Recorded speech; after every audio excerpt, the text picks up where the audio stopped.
Close your eyes for a second and imagine this. No lights, no roads, no phones, no houses, just you, standing barefoot in a dark forest 60,000 years ago, listening to a sound in the bushes and not knowing if it's the wind or something that wants to eat you. That was normal life. That was every single day for our ancestors. And somehow that terrified, barefoot human being turned into a species that builds rockets, writes symphonies, and video calls someone on the other side of the planet. That transformation, that's what we're unpacking today. Not just dates and kings, the actual story of how us became us. Stick around because by the end of this video, you'll not only understand how the modern world was built, you'll also pick up some powerful English vocabulary along the way. Words like asterisk ancestor asterisk, asterisk innovation asterisk, asterisk empire asterisk, asterisk conquest and revolution. Say them out loud when you hear them. It'll help the words stick. If that sounds good, hit subscribe now because we've got a long road to walk together. Let's start at the very beginning, before cities, before kingdoms, before anyone had ever written a single word. Part 1, when humans had nothing but instinct. Picture Earth with no borders drawn on it. No maps, no names for continents. Just wilderness stretching out in every direction, jungles, plains, icy mountains, and rivers that had never been given a name. Somewhere in that wilderness, small bands of early humans were simply trying to make it to tomorrow. There was no supermarket, no farm, no safety net.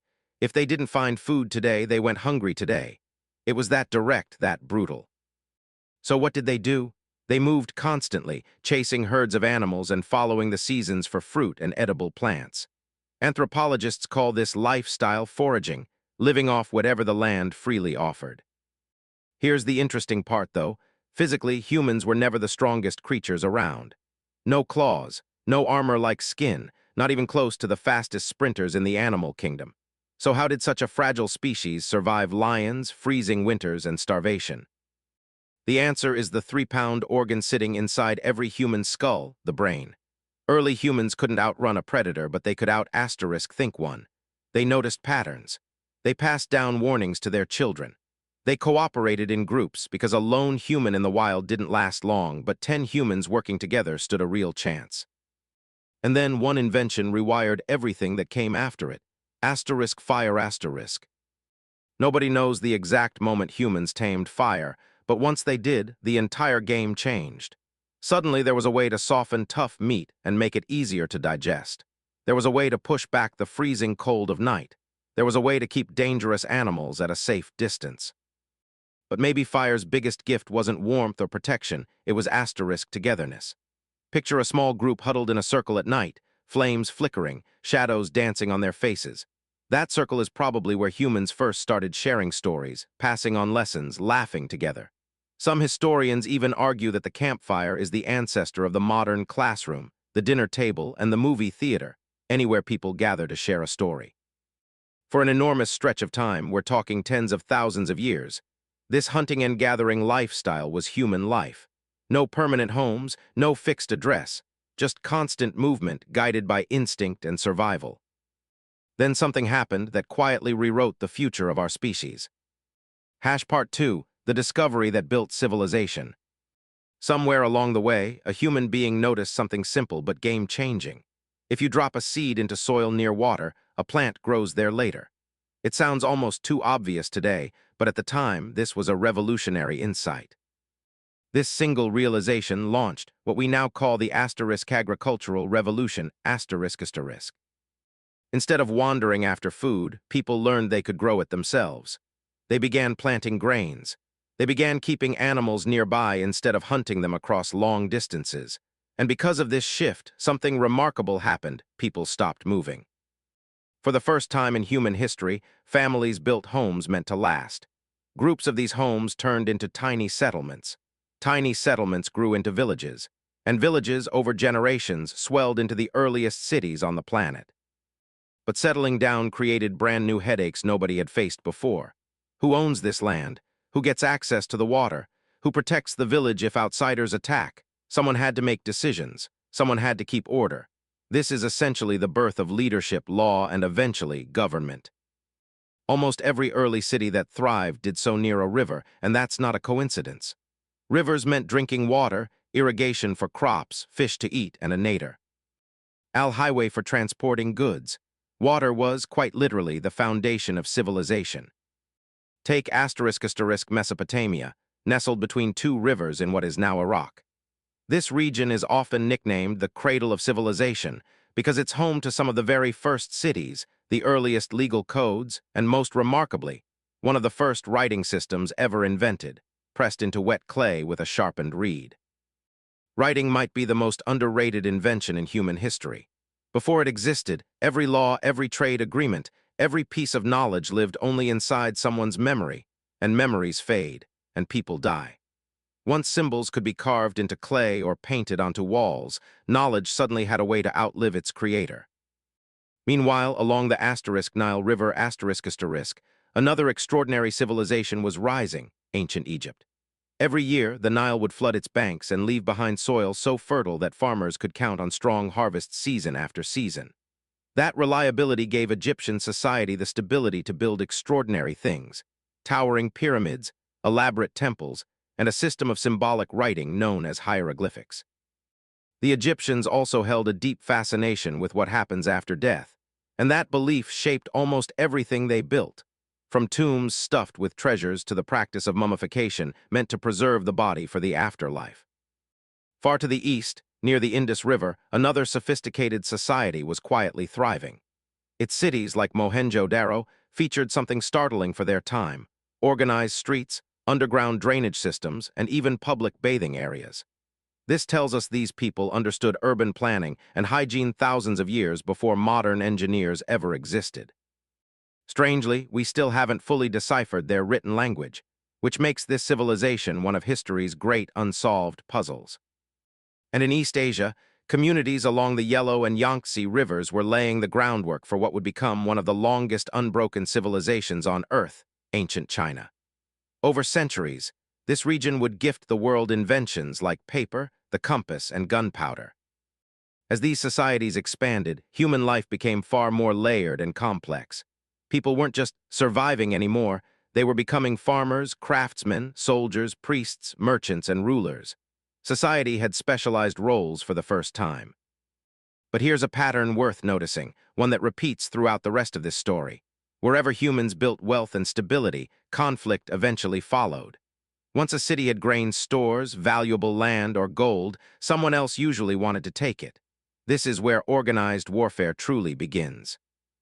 Later in Greece, thinkers began asking questions that had nothing to do with survival and everything to do with meaning. What does it mean to live a good life? What is justice?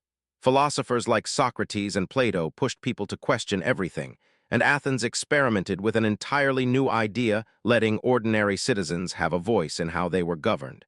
We now call that idea democracy. Then came Rome, a city that grew from a small settlement into a sprawling empire stretching across 3 continents. Rome is remembered for its impressive roads, its influential legal codes, and its architectural genius. But Rome also teaches a sobering lesson. Even the mightiest empires eventually crumble, usually from a mix of internal corruption, overreach, and outside pressure. Every discovery in this era, fire, farming, writing, cities, laws, became a building block. Nothing you see in the modern world simply appeared overnight. It was assembled, brick by brick, discovery by discovery, over unimaginable stretches of time. Part 3, Faith, Trade, and Kingdoms Across Continents. As the ancient world faded into what we now call the medieval era, something new began happening. Distant civilizations started bumping into each other more often, through trade, travel, and conquest. Belief systems became one of the most powerful forces shaping human behavior during this time. Across South Asia, traditions like Hinduism, Buddhism, and Jainism guided how people lived. In the Middle East and Europe, Judaism, Christianity, and eventually Islam shaped entire societies. In East Asia, Confucian and Taoist philosophy blended with Buddhist teachings to influence family life, education, and government. In Europe, after the western half of the Roman Empire fell apart, the region splintered into countless smaller kingdoms. Into that vacuum stepped the Christian Church, which became an enormously powerful institution, not just spiritually, but politically and economically too. Inside quiet monasteries, monks spent their lives copying manuscripts by hand, quietly preserving knowledge that might otherwise have vanished forever. Meanwhile, in the 7th century, a new faith emerged from Arabia, Islam. Within just a few generations, it had spread across an enormous stretch of territory: North Africa, the Middle East, Persia, and parts of Europe and Asia. Cities like Baghdad and Cordoba blossomed into intellectual hubs during what's often called the Islamic Golden Age. Scholars there advanced mathematics, medicine, and astronomy, and they carefully translated and preserved ancient Greek and Persian texts that might have otherwise been lost to time. This detail matters a lot. History isn't only about battles. It's also about the quiet transfer of ideas, one culture absorbing, improving, and passing along the wisdom of another. Over in Europe, a social structure called feudalism took hold. Kings granted land to powerful nobles, who in turn offered protection to the peasants working that land. It was a rigid, unequal system. Most ordinary people had very little freedom or opportunity. Still, over the centuries, towns slowly expanded, universities were founded, and soaring cathedrals rose into the skyline. China, during this same period, was flourishing in its own right. Chinese inventors gave the world paper, gunpowder, printing technology, and the magnetic compass, tools that would eventually transform the entire globe. China also pioneered a fascinating idea: choosing government officials through competitive examinations rather than pure bloodline, meaning talent and education could open doors that birth alone once controlled. India, too, remained a thriving hub of trade, mathematics, and philosophy. Its silks, spices, and gemstones prized by merchants from Africa to Europe. And in Southeast Asia, powerful kingdoms blended local traditions with Indian and Chinese influence, producing architectural wonders like Angkor Wat in present-day Cambodia, a massive temple complex that still leaves visitors speechless today. Now here's something that often gets left out of history classes. Africa, during this era, was home to remarkably wealthy and sophisticated kingdoms. The Mali Empire, in particular, became legendary for its gold and its devotion to scholarship. Its ruler, Mansa Musa, is often cited as one of the wealthiest individuals to have ever lived. Under his rule, the city of Timbuktu transformed into a renowned center of learning, drawing scholars from across the Muslim world. Connecting all of these civilizations was an enormous web of trade routes, the most famous being the Silk Road a network stretching from China all the way to the Mediterranean. Along this route traveled silk, spices, and precious metals, but also religions, inventions, and unfortunately, disease. One of history's cruelest chapters unfolded when a devastating plague, known as the Black Death, swept through Europe, Asia, and North Africa during the 1300s. It wiped out a staggering portion of the population and reshaped society in its aftermath. Labor became scarce, and therefore more valuable, which slowly began chipping away at the rigid feudal order. Meanwhile, religious tensions occasionally exploded into open warfare, such as the series of conflicts known as the Crusades, fought largely over control of sacred sites in the Middle East. These wars caused immense suffering, yet ironically also opened new channels of cultural and commercial exchange between Europe and the Islamic world. Across the ocean, long before any European ship arrived, remarkable civilizations were also thriving in the Americas. The Maya developed advanced calendars and mathematics. The Aztec built a dazzling capital city on a lake in present-day Mexico. The Inca constructed an empire of roads and terraced farms stretching along the spine of South America. These societies had their own governments, belief systems, and engineering marvels, proof that human ingenuity was blooming independently, all around the globe. By the close of this era, the world's regions were more interconnected than ever, tied together by faith, trade, and shared knowledge. But a massive shift was on the horizon, one that would connect every corner of the planet, for better and for worse. Part 4: Ships, Science, and the Shattering of Old Rules. As the 1400s rolled in, a handful of European nations became obsessed with one goal: finding a direct sea route to the riches of Asia, particularly spices, which were worth their weight in gold at the time. Portuguese sailors pushed further and further down the African coastline until, eventually, they rounded the continent entirely and reached India by sea. Not long after, a Spanish-funded expedition led by an Italian navigator sailed west across the Atlantic, hoping to reach Asia, and instead stumbled onto an entire hemisphere Europeans didn't know existed. This discovery reshaped the planet, but for the people already living in the Americas, it was catastrophic. European explorers brought diseases like smallpox, and because native populations had never been exposed to these illnesses, they had no end. Natural defenses. Entire communities were wiped out. On top of that came violent conquest, forced labor, and the plundering of gold and silver. What followed was an age of colonization, where European powers, Spain, Portugal, Britain, France, and the Netherlands among them, carved up territory across the Americas, Africa, and Asia, extracting resources and imposing their own languages, religions, and laws onto conquered peoples. Among the darkest stains on this era was the transatlantic slave trade, in which millions of Africans were forcibly captured, transported across the ocean in horrific conditions, and sold into brutal, lifelong servitude in the Americas. This system generated enormous wealth for colonial powers while inflicting generations of trauma and injustice on its victims.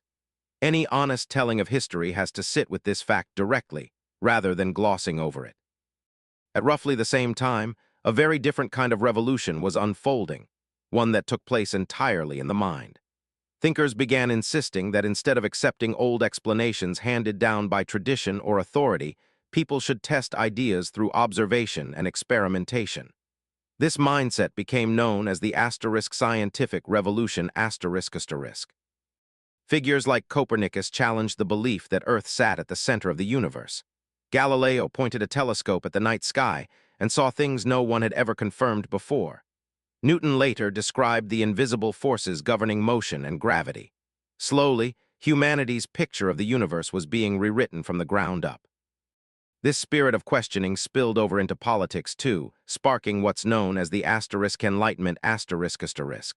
Philosophers began openly asking, should any single person hold unlimited power over others? Do people have rights simply because they're human? These questions weren't just academic, they lit the fuse for real revolutions. In North America, 13 British colonies grew frustrated with being taxed and governed without any say in the matter. In 1776, they declared independence, eventually forging a brand new nation built, at least in theory, on the idea that political power should come from the people. Not long after, France erupted into its own revolution, driven by furious resentment toward a monarchy that lived in luxury while ordinary citizens starved. The rallying cries were liberty, equality, and brotherhood, but the revolution also spiraled into chaos and bloodshed, proving that tearing down an old system is far easier than building a stable new one. Then came a transformation that touched nearly every corner of daily life, the *** Industrial Revolution ***. Beginning in Britain, machines began replacing hand craftsmanship at a jaw-dropping pace. Steam-powered engines drove factories. Railways stitched cities together. Iron and coal became the backbone of a new economy. Production soared, and goods became cheaper and more accessible. But this progress came at a steep human cost: grueling factory shifts, dangerous machinery, child labor, and overcrowded, polluted cities. Naturally, workers began organizing and demanding fairer treatment, giving rise to entirely new political philosophies, including early forms of socialism and organized labor movements. Around the same period, a fierce sense of national pride, nationalism, swept across many countries, in some cases uniting fractured regions like Italy and Germany into single nations, but in other cases fueling dangerous rivalries between competing powers. By the late 1800s, this mix of industrial muscle and national ego pushed European empires to aggressively expand their reach into Africa and Asia, a period historians often label the *** age of imperialism ***. Vast regions were carved up and controlled with little regard for the people already living there. This chapter of history explains an enormous amount about our present-day world: why certain languages are spoken across multiple continents, why some nations industrialized early and grew wealthy while others were exploited, and why so many modern borders trace back to lines drawn by colonial powers rather than by the people who actually lived there. Part 5: Global Wars, Global Wires, and the World We Live in Now. By the early 1900s, the planet was more interconnected and more tense than ever before. Powerful nations had built massive armies, formed rival alliances, and were consumed with suspicion toward one another. All it took was a single spark. In 1914, that spark ignited the First World War ***. Soldiers dug into muddy trenches while newly invented weapons, Machine guns, poison gas, tanks turned battlefields into scenes of unimaginable horror. When the fighting finally stopped in 1918, several once mighty empires had collapsed entirely, and millions of lives had been lost. The peace that followed was fragile. Harsh penalties placed on Germany bred deep resentment, and when the asterisk Great Deppers. Sion struck in 1929, economic desperation spread worldwide. In that atmosphere of anger and hardship, extremist leaders found fertile ground, none more devastating than Adolf Hitler, who rose to power in Germany fueled by propaganda, nationalism, and hatred. By 1939, the world was plunged into an even more catastrophic conflict, World War II*. It engulfed Europe, Asia, Africa, and the Pacific, and among its darkest horrors was the Holocaust, the systematic murder of 6 million Jewish people, along with countless others targeted for who they were. It stands as one of the starkest warnings history offers. Unchecked hatred amplified by power and silence can lead to unthinkable atrocity. The war finally ended in 1945, following the devastating use of atomic bombs on 2 Japanese cities, a grim demonstration of just how destructive human invention had become.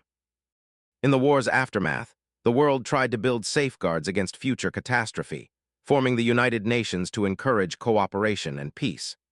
But almost immediately, a new standoff emerged between 2 superpowers, the United States and the Soviet Union, locked in an ideological standoff that became known as the Cold War **. Rather than fighting each other directly, they competed through proxy conflicts, a nuclear arms race, and a dramatic space race. This same period saw dozens of nations, once controlled by European colonial powers, finally win their independence, India in 1947, followed by a wave of newly sovereign nations across Africa and Asia in the decades that followed. Freedom, however, didn't automatically erase the deep challenges left behind by colonial rule. Then came a wave of technological leaps that reshaped daily existence: satellites, moon landings, personal computers, and eventually the internet, a tool that collapsed distance and let information travel around the globe in seconds. Smartphones later placed that same power into the palm of nearly everyone's hand.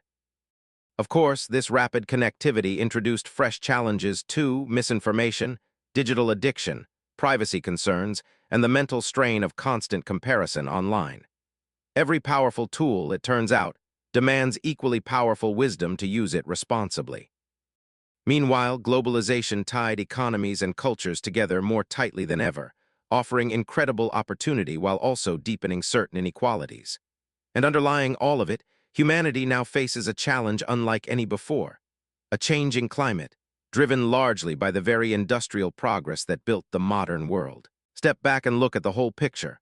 Our story starts with a frightened human crouched by a fire, and it ends with a species capable of decoding DNA and launching telescopes into deep space. That's not a story about a handful of famous names. It's a story about millions of ordinary people, farmers, builders, thinkers, rebels, each one adding a small brick to something enormous. And that leads to the real question this video wants to leave you with. History isn't finished. It's still being written right now by us. What we choose to build or destroy next is entirely up to this generation. If you're using this video to sharpen your English, here's a challenge. Pick one part of this story, maybe the fall of Rome or the invention of the internet, and try explaining it out loud in your own words. That's how real fluency is built, not by memorizing, but by using the language actively. If this journey through history helped you see the bigger picture, tap that subscribe button, and I'll see you in the next one.